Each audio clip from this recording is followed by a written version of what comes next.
Hi everybody, it's Murr from Impractical Jokers. I'm here on set. We're filming a promo today. Thank you for submitting all your questions to us via hashtag AskAJoker. I'm going to answer as many questions as I can today. Let's jump right into it. Moss, is that your name? Moss? Like the thing that grows on stones that don't roll? Moss writes, how did you feel going into the boxing ring? I felt like an idiot. This is not what ring girls wear. Just so you know.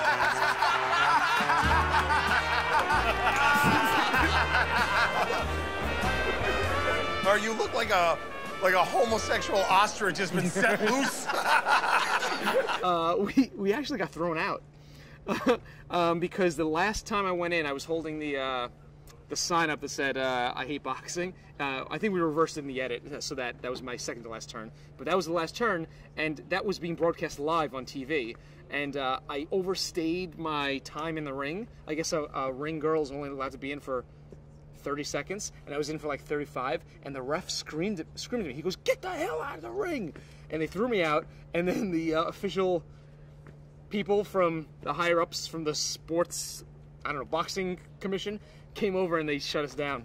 They said, you can't come in. I felt like an idiot. I felt like a complete idiot running back and forth. And fans, or not fans, because people in the audience didn't know who I was because I had crazy costumes on, and they were screaming at me. I felt very much like I do when I go to like family reunions. What is your biggest fear going into the ring? You know what? I was seriously afraid that one of the boxers was get pissed off because this is their big shot. You know what? Boxing. I was really afraid that one of them was going to take a swing at me. And I mean, you know, I used to be a welterweight champion in grade school, so I didn't want to have to, you know, it's their night. I didn't want to have to, you know, put one of them down. Millie writes, or Mile. Millie writes, why don't you show the reaction when you tell people it's a prank and they flip out? Best when someone is all serious and worked up. It was actually a conscious choice that we made. This is a serious answer. It was a conscious choice that we made when we created the show not to show the reactions afterward. Because in a typical prank show, comedians are pranking the public and embarrassing them in some way, and then they tell them they're on TV and the public's like, oh, that was funny. Our show, we're not pranking the public, we're pranking ourselves, each other. So in our show, it's kind of like an upside down prank show. So for us, we are the butt of our own jokes. So we're the ones that, it's our reactions that matter. So literally 5 years ago, we made that conscious choice when we shot the pilot for Mission Uncomfortable, which was Impractical Jokers. We made the choice in edit not to show the reactions. We still film them, and sometimes we show them. Like in special episodes, we'll show some of the crazy reactions that people have when they find out they're on the TV. But I think you see the reactions. The reactions are ours. We're the butt of the joke. You like that, Dutch? Joe takes that one on a straight home. I don't feel like a winner, if I'm going to be honest. All right, we're being thrown out of this spot because they're filming a bit with Sal. Let's pan over, show that. Let's go inside. Jeez. All right, our new spot for the rest of the interview. Sorry, guys. Kemper writes, what does Q's hat smell like? Burning flesh, charcoal, and depression. Trots writes, why should people vacation on Staten Island? The Staten Island Mall. The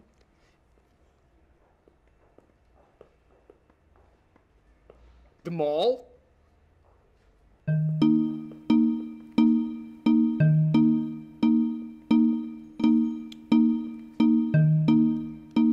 We've got the mall. Gilly writes, what do your parents think of your success? You know, my mom wanted me to be a dentist, no joke.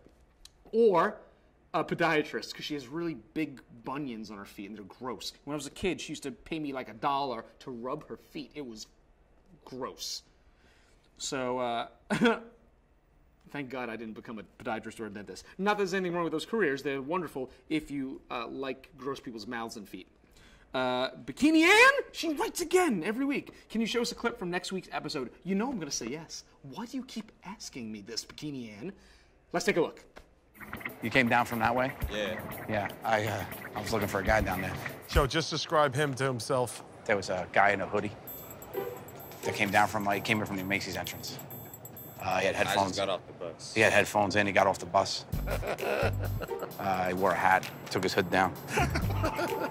He's talking to a detective. He put his hand on his face. He walked away. Now he slapped his knee. He stopped by a plant. Stepped right, stepped left, stepped right, step left, stepped right. Thanks for joining us on hashtag #AskAJoker. Remember, you can submit your questions to us online via social media. Follow us on Facebook, Twitter. You know, we're everywhere. Download the app. It's awesome. All new stuff on it, too. And check us out every Thursday night on truTV. And go see us live on tour. Go to impracticaljokers.com, and you can find everything out. Thanks so much, guys. See you soon. Can we talk for a second? Can we stop down this interview for 1 second for a little heart-to-heart with me, from me to truTV, or to our fans? Dan Green, as you know, we've heard his name on every single webcast, runs these interviews.